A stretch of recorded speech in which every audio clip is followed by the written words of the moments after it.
Thank you, David, and thank you everyone for inviting me here. This is a huge privilege, not because I'm the chief guest. I think it's a privilege mainly because I'm one of the parents who've had the opportunity, and I'll take this opportunity on behalf of all of you to put my hands together and thank Dhirubhai Ambani International School for doing what they're doing to our children. So I want to thank all the teachers, all the head of departments, Zareen, Farida. I mean, you are people I used to come to. When I have trouble, I come and look at their faces, go away, and I'm calm. Everything will be sorted out. Kavas sir, who's fantastic at cricket matches, shouts louder than anyone else in the world can. All the staff members, the management, the gentlemen who man the security outside, so wonderful. And so even the guy who does the parking back there, everyone for the last 13 to 14 years that I've been here, and especially my friend, Mrs. Neeta Ambani, thank you so much for looking after our children. Really, thank you very, very much. Okay, so good evening, boys and girls. Exams are over. If I may say so, damn school is over, which seemed an impossibility just a few years back. That horrible math or physics or whoever your least favorite teacher is, you will never have to see again. That PE coach who was always out to get you is done and dusted. I know everybody's looking there. You want to party now, relax, hang out with the beautiful friends you've made in the last 13 years, 14 or some less. The last thing you really want to do is sit here and listen to someone give you advice on life lessons and what the future holds for you. And to top it, my qualification to be doing this is zilch, nada. Not at all, nothing. Really, apart from the fact that Neeta and I are friends, and thus I have some benefits. My reason to be here is the same as that of your elder brother or your sister being allowed to do things that you're not allowed to do at home. I'm like them, older, that's all.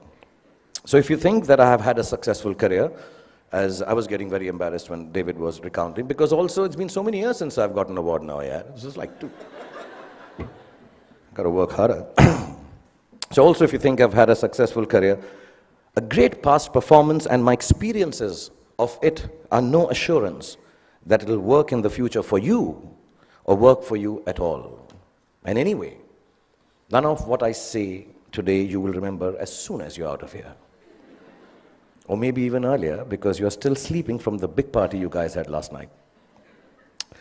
What I say may make sense to your mom or dad, who will remember it some years down the line, and they will also remember it for all the inappropriate things that I'm going to say tonight. But you are here, and so am I, so I promise to keep this extremely crisp and sharp. 20 minutes, tops. But be rest assured, I understand if some of you walk out in the middle of my speech for bladder control reasons. Feel free to do that. Feel free, because that's what essentially my talk is about. Feeling free, the freedom to be yourself, to listen to your inner voice and never let anyone tell you who you are or who you ought to be, including me. These are the only years of your life in which you will be allowed to make regret-free mistakes. As you do so, you will chance upon your dreams and hopefully make a happy life out of their fulfillment. When you get to be 50, as some of your parents are, none of the mothers, they all look 35. They're all looking extremely hot. Some of your parents are, and like I am, you will know that the bulk of your regrets are from not having done what you wish to do. So don't hold it against your over-diligent father who's telling you to study extra even post the exams. Your annoying mother who's still depressed that your handwriting is bad. You know, she doesn't understand. If it was bad 5 years ago, chances are that your handwriting is not going to improve for the rest of your life, ever. Ma'am, get that clear. It's not going to happen. But let me assure you, squiggles and ants and mosquitoes on paper won't kill your career.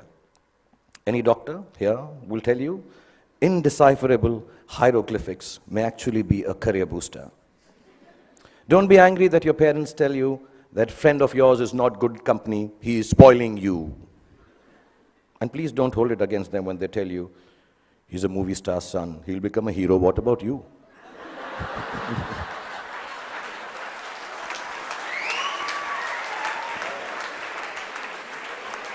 I mean, let me assure you, movie stars, sons and daughters also have to work. Basically, just don't grudge the old man and the old bag, ever. All us parents try to do is to make you happy with your choices by annoying you with hours that are actually your choices anyway. But you just don't know it yet. Your hormone levels are too high for you to understand this confusing logic. All you want to be is yourselves, and you're quite sure you know what that is. And I'm here tonight on your side only to confirm your conviction as you set forth into the big bad world from the loving shelter of Mrs. Neeta Ambani and all these wonderful and beautiful and warm teachers and faculty who have nurtured you to embark on your own journey through life. I was talking about parents because I think tonight is about parents. So I'm going to tell you something about my parents. My mother was top class. She was really cool. She loved me unconditionally, was beautiful, like all mothers are, and believed I will be the most famous man in the world, and I could do no wrong. In Delhi, they say, "Hamara bachcha na is like the apple of my eye." Some Punjabi ladies make it bigger, like the pineapple of my eye. So I was the pineapple of my mother's eye. And my father was a gentleman. He was very educated, masters in law, extremely intelligent, knew 7 languages, had traveled the world, knew his politics, fought for the freedom of our country, India, and excelled at sports like hockey, swimming, and polo. He could cook and recite poems and knew the capital of every country in the world. My father was also very, very poor.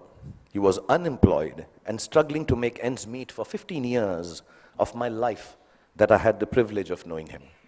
From when I was 10 to when I was 15, not being able to afford fancy gifts for me, he would wrap up something old that belonged to him in newspapers and declare it as a birthday gift when my birthday came along.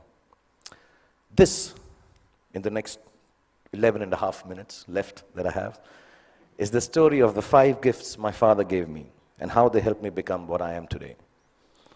When I was 10, my father gave me an old chess set. Chess is a reflection of life, they say, and as cliched as it sounds, it's probably true. The first thing it teaches you is that every move has a consequence, whether you perceive that it does or does not. Nothing you do, not a single moment, is empty of living. So think of things through, not always, but often enough, so your life does not feel as black and white and as uniform as the squares on a chessboard. Sometimes, in order to move forward, you might need to take a few steps back. And there's no loss in doing something that hurts in the short run, but proves worthwhile in time. Sometimes, the queen might seem sexier. They always do. But if she gets taken by your adversary straight after you save her, then you might be better off saving your castle or the bald bishop instead. So don't always choose that which seems more desirable if something tells you it's going to get you into a whole lot of trouble. What I mean is also about tonight, drive home while your wits are about you instead of staying and getting stoned senseless after the party here. You can't get anywhere in chess if you don't look out for the little ones around you, the small pawns. Life is like that too. If you forget the smallest of your people or become foolish enough to imagine that the little graces you are given are of no value, you end up nowhere. When you look around you, learn to notice all the tiny little things that make your existence privileged and special. Just the fact that you are here, in this very moment, at this fantastic school, in the company of such adoring parents, is the product of immense love, hard work, and sacrifice on the part of many people present here. Taking your blessings for granted is the most ungracious stupidity, both in chess and in life. Then there's what they call, I don't know how to pronounce it, but sounds very cool, the zugzwang. The zugzwang, yeah. It's a really cool word. It sounds like a Chinese aphrodisiac. Zugzwang. But it actually is German for, okay, I'll tone this down. Oh, fish, I got to get out of here. Anyway, for those of you who've never played the game, it's when you get so stuck that whichever move you make is a bad move. It'll happen to each and every one of you at some point in your lives for sure. A moment will come when it will look like there isn't anything going right and nothing you can do to prevent disaster. Ask me, I just finished Dilwale, followed it up with Fan. So, when you are in Zugzwang, kids, don't panic. Whenever there is trouble and you know there is no way out of disaster, don't panic. With a little embarrassment, you will survive it. Trust me. All you have to do is make a move. All you have to do is move on a bit. As the Cheshire Cat in Alice in Wonderland said, when Alice came to the fork in the road, if you don't know where you're going, it doesn't matter which road you take. I will add to it. As long as you take one road and don't keep standing in the middle of the fork until a truck runs you over. Often in Zugzwang, your enemy wins that particular move, but mostly you end up winning the game. There were no computers when I was a kid, nor were there iPhones for us to Google pornography on, while our parents were busy checking their selfie likes on Instagram. One of the most precious gifts my father gave me was an Italian typewriter. I learned how to use it from him, how to roll paper into the roller and press the lever, I don't know if you guys have seen a typewriter. Google it, yeah. Yeah, the clicking sound of the letters as I pressed them with my fingers, forming words on blank pages, fascinated me. To use a typewriter well, you needed diligence. One wrong letter, and the whole exercise had to be started all over again. We used something called Typex to erase our mistakes in those days. Not to sniff at during math classes. But too much Typex in math classes or in typewriting is unacceptable.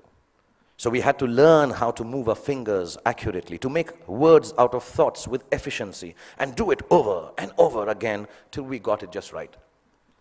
As an adult, I have come to understand that there is nothing of more value than your capacity for diligence and your ability to work hard.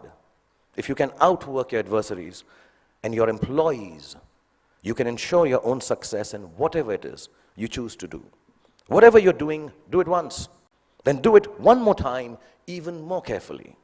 Practice will make everything seem easier. Be diligent. Be thorough. Think of every job you do as the first one. So you have to get it right or you won't be able to impress everyone. And at the same time, do it as your last job, as if you will not get a chance to do it again ever. Don't just outwork yourself. Only parents clapping. In fact, you can outwork yourself. If you can outwork yourself, then pretty much nothing can prevent you from glorying. Then my father gave me a camera. And the most beautiful thing about it was that it did not work. We all have those Leica ones, old ones, which don't work, look really cool. I learned that things don't always have to be functional to fulfill a need. That sometimes when things are broken, the greatest creativity emanates from their fragments. I found myself looking at my world magically through the unusable lens, and the fact that there was never any actual photograph to see taught me my most important lesson yet. That creativity is a process of the soul. It does not need an outcome or a product for the world to accept. It needs only the truth of its own expression. It comes from within and makes of your world whatever you wish it to make. So don't be afraid of your own creativity. Honor it. It doesn't always have to be seen or approved by those around you. It is an expression of your deepest self, and it belongs as much to you as it does to the universe that nurtures and inspires it. All creativity is not for everyone to like or understand. All art is not up for sale. Some creativity has a bigger role to play. It is to keep you company when you're alone, when you need a friend, when the world doesn't seem to understand you. Your creativity, whatever that may be, I know a friend of mine who makes dolls out of bath bags from aeroplanes.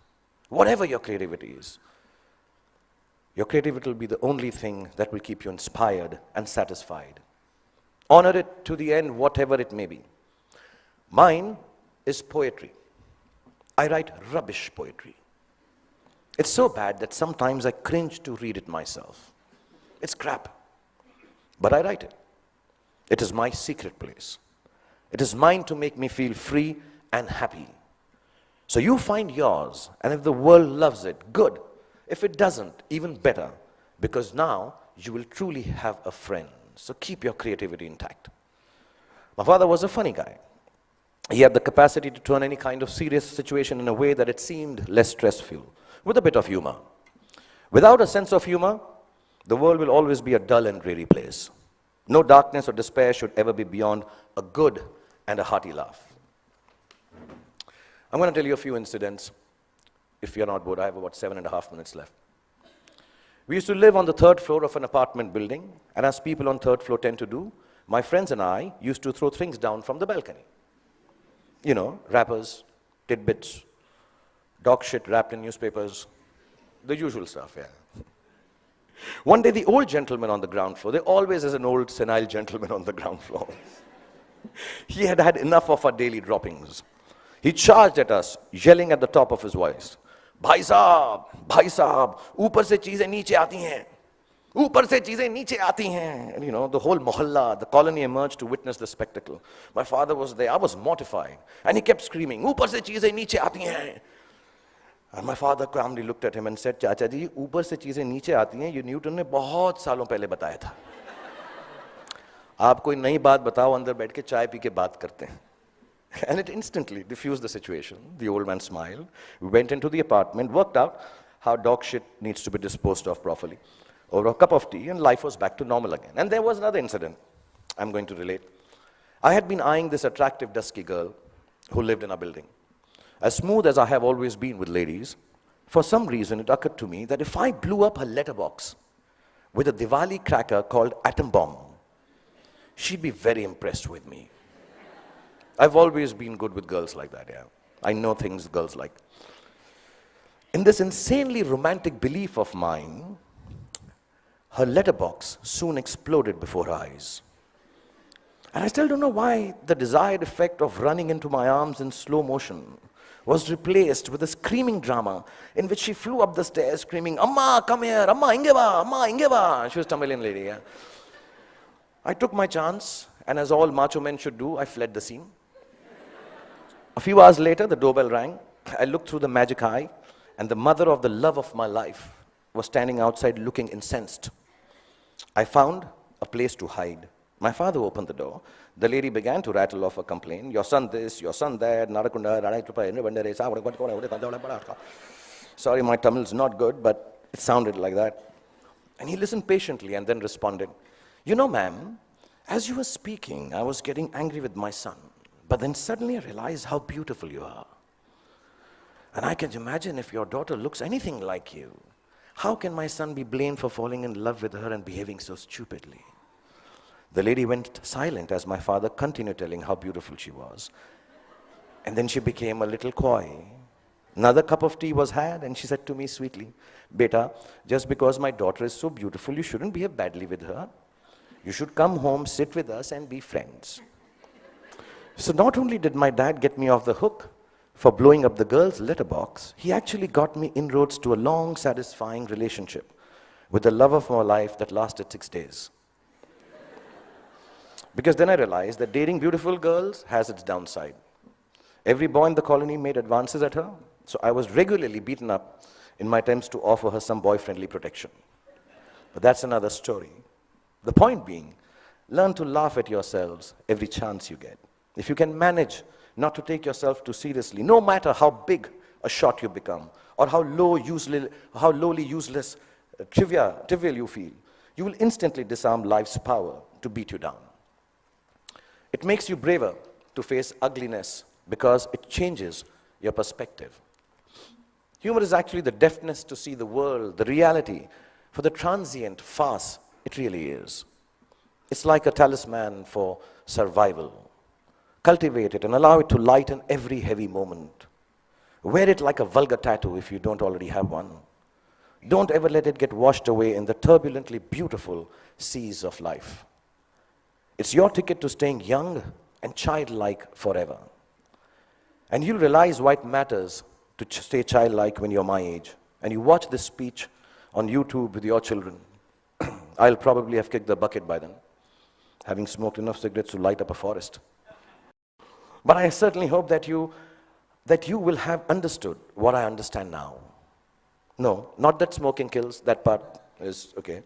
Well, what I'm referring to is what counts as the most beautiful and final gift that my father gave me. I only realized it was a gift on the day he died, when I was 15 years old. A gift your parents have given to you already. Yes, the singularly most exquisite gift you and I have been given is the gift of life itself.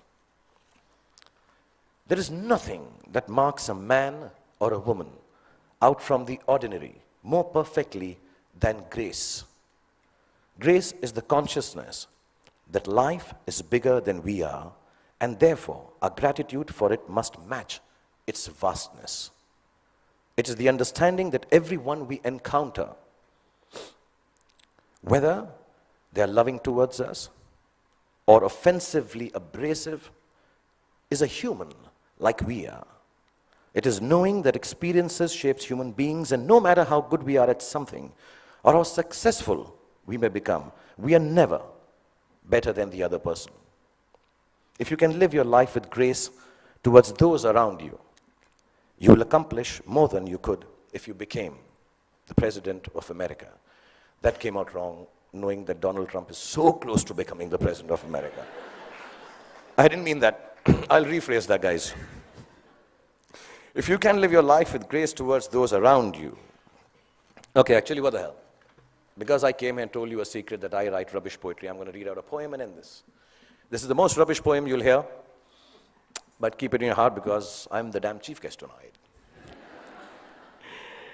If your after party, EDM, I assume this is the music. I thought I'd be very cool if I used the word EDM. Is EDM cool still? Class of 2016, is it cool? No? Okay.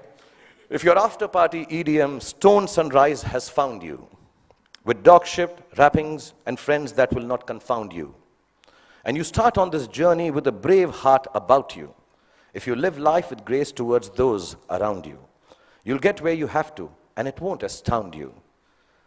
If it isn't Ferraris and a White House that downed you, you won't need an entourage to always surround you. It's your truth you will have that will shelter and ground you. And you'll remember this day as the day that unbound you. From the walls of this beautiful school and the teachers, exams and all the rules that sometimes seem to hound you. And let me tell you, you all will be successful.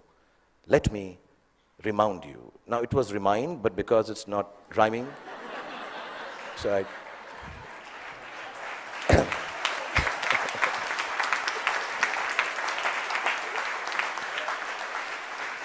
So boys and girls, go forth, be free, have fun, make wrong choices, make mistakes. You will still succeed because the gift of education you have from this wonderful institution called Dhirubhai Ambani International School. The love Nita has given you and the genes that your parents have provided you with will always look after you. And when you succeed, don't forget to thank your least favorite teacher, because he or she actually cared for you the most. Love you all and be happy.